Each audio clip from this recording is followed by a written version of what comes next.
Gandang araw mga kapatid, panibagong wedding for today. Liga, samahan nyo ako dito sa aming shoot ngayon, dito sa Villa Escudero, dito sa Chaong, Quezon. Isa ito sa pinakamagandang lugar, mismo kapatid, maganda talaga dito dahil taga dito lang ako sa Dolores, Quezon. At sobrang lapit ko lang dyan guys, kasi 15 minutes away lang from Dolores hanggang Chaong, Quezon. Sobrang lapit lang. Halika, mag-details tayo ngayon. Okay guys, dito nag-details tayo ng mga suot ni ma'am and sir, ng mga details, yung mga essential, yung sapatos, yung damit, yung mga sintro, lahat nakikita nyo ngayon.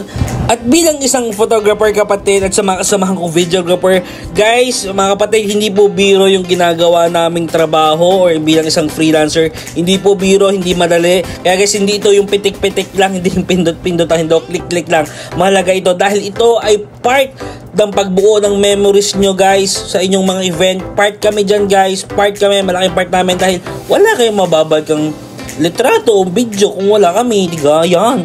At guys, yan nga pala, bilang isang SO, studio owner, nagdala ko ng drinks nila. Wow, Sprite, baka naman. Pagdala ko sila ng drinks para hindi sila mainitan. At yan guys, nagsushoot na kami dyan kay Groom. At ayan nga pala si Sir Jeff na videographer natin, ako yung naka-team. At yun namang isa nasa medyo unahan, yan po ay si Sir Jeff pala yun, maligtad pala, nagpalit pala sila. Nagpapalit kasi sila minsan pero ang galing talaga na sobrang solid na kasama nila. Sobrang solid na katrabaho. At ako guys yan, lower angle, lower shot para makuha natin yung ewan ko, basta maganda sa akin paningin yung jump shot. Hooray! At sobrang solid nga pala kasama nating coordinator dyan. Sobrang maasikaso nila. Sobrang ginagay talaga nila yung groom, yung mga abay. At may survival kit silang dala para sa amin. At guys, nag-shoot na kami dyan kay Bride. Dahil ilalabas na siya dyan, dahil tapos na siya make-upan. Binibidyohan namin yung mga reaction, yung pag-make-up, reactment na lang naman yan guys. Kaya guys, ayun. At ilalabas na namin dyan. Yan, ilabas na namin. Nandiyan nga pa si Bride sa unahan ng clubhouse ng Villa Escudero. Yan. Guys, ako yan nakitim. Ayun, si Sir Jeff yun sa tabi ko. Yun. At yan nga pa naglalakad na yan na lalaki ay si Sir Ken. Napagaling yan, napakahusay nga pala. At yan ay pinapatakbo namin niya si Bride para makuha namin yung back shot para magkaroon tayo ng iba-ibang angle guys. At yan, niladala namin sa garden. At guys, kwento ko lang talaga, gustong ulitin sa inyo guys, huwag kayo magtipid sa inyong wedding or sa inyong event dahil guys, napakahalaga ng memories.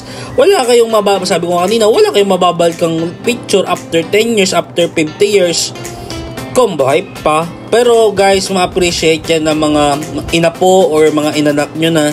Kasi ganito pala itsura ng lolo ko o lola ko o tatay ko o nanay ko nung kinakasal sila. Kaya guys, mag-invest tayo para sa photo video team at sa mga supplier nating coordinator para iwas stress guys. Kasi napakasarap na may coordinator. Hindi kayo may stress, hindi kayo hanapin, hindi kayo kikilos habang mini-make-upan, hahanapan kayo. No guys, ang coordinator ang bahala sa inyo. Ang coordinator nga pala natin dyan ay si Sir Jules at ang host leader natin si Sir Jules. Napakalupit, napakahusay.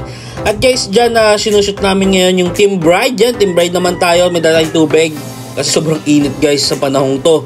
Napaka-init talaga nyan. Yan guys, papatakbohin namin yan. At yan, sa loob na kami. Ewan ko ba't binidyoan to ng aking kasamahan na PA. At ayan guys, nagsushoot kami. Kaya ano ba, sino ba to? Si Best Man yan, si Grom, yan.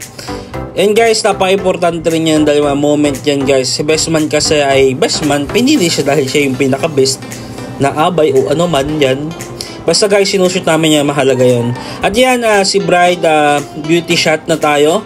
Napakaganda ng foreground dyan guys, ang ganda ng framing dyan. Kung gusto nyo makita yung mga pictures dyan na naka-upload na yan guys, sa Calvins and Photography yan, makikita nyo sa screen, nalabas yan dyan. At guys, ayan, patuloy namin sinushoot si Bride dahil sobrang enjoy talaga. Ang tuwa ka namin kay Bride, napakakulit din ni Bride. At guys, take note, ako rin kasi nag-prenup sa kanila, kami rin yung nag-video. Si Sir Mateo na may kasama ko sa video dyan. At guys, sobrang kulit ng Bride namin. Sobra talaga. Pag waki-waki, hindi na siya niniwala minsan. Kaya yun, sobrang saya namin. Nakatuwa si Bride. Nag-enjoy lang kami dyan. Yun. Malaking thank you kay Sir Kit and Mama Dayan dahil sa kanilang wedding pinagkatiwalaan tayo. Ayan, pinapaikot namin dyan ng clockwise para mapictura namin si Bride. Oh, wow! Wow, wow, wow! Joke lang. Ay, wala lang akong masabi. Sobrang haba kasi nito. Ayan, yan yung first impression. Gifting na yan. Malapit na yan, guys. Papunta na sa simbahan yan. Thank you sa inyo lahat, ha.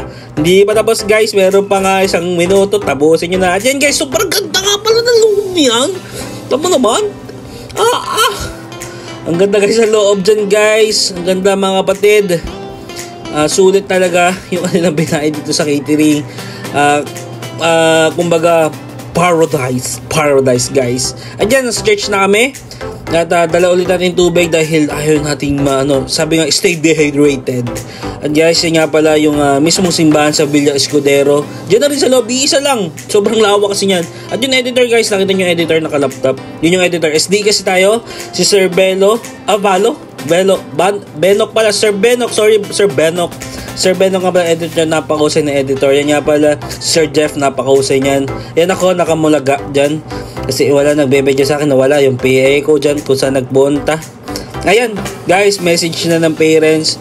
Yeah, message the investment and brides. And guys, take note naman guys, kung isa kayo sa bisita at imbitahan, huwag kayo uuwi agad ha, kasi may SDA dapat maraming nanonood dyan sa SDA. Sayang yung binayan nila. Yan guys, uwian na kami ngayon. Thank you guys kay Sir Jeff, Sir Ken, kay Sir, kay basta yung PA nila, si Sir Balo.